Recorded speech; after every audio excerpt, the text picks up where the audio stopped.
mi nan thul van khup nuya la nu lai hin ngang mel tra fel ping nal mit la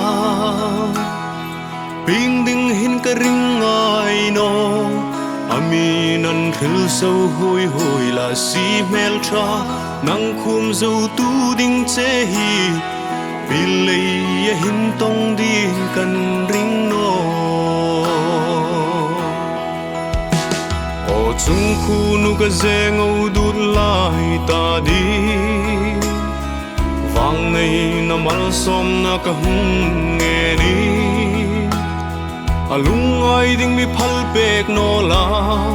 kum klong in choi lo parang vul jing sing adam lai ni atlak ma chen in mangai na achung a in vul tir jing ro kan fla phal thei lul no che ngai lai je ni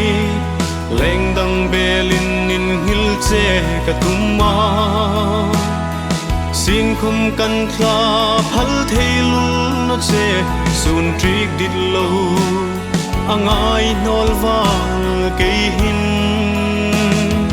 rau thla ram chenin mangai jing ka che je ngo kata dinga khunu rul lo ni la chu par moi tin reng la ya moi tak hi khui vang in a par klan dunin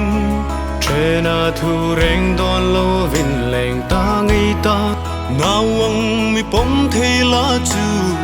pilei ya hin ning dang ngai no ning kan fla phal thei lul no che ngai lai je ni leng dang belin in hil che ka tumma sin khum kan thla phal thei lul no che sun trik dit lo angai nol wal ke hin rau thla ram chenin mangai jing ka che je ngo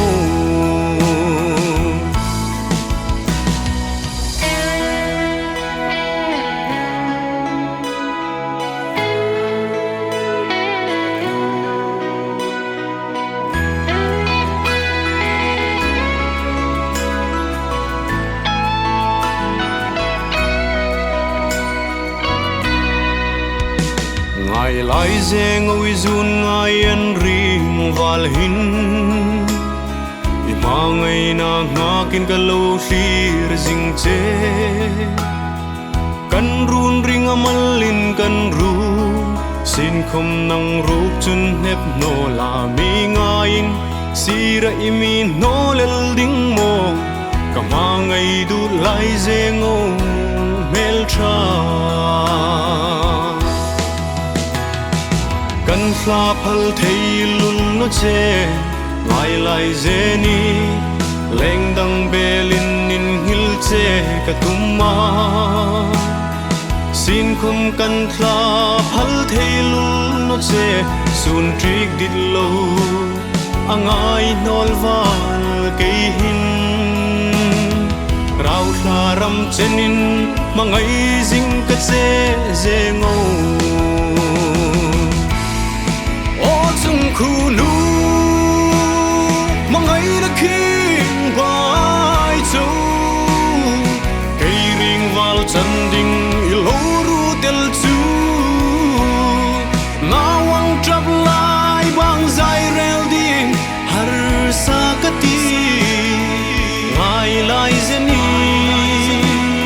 ka ngai che ka ngai thei em che dam lai ni thang ma chenin mangai jing ka che ngai lai je ni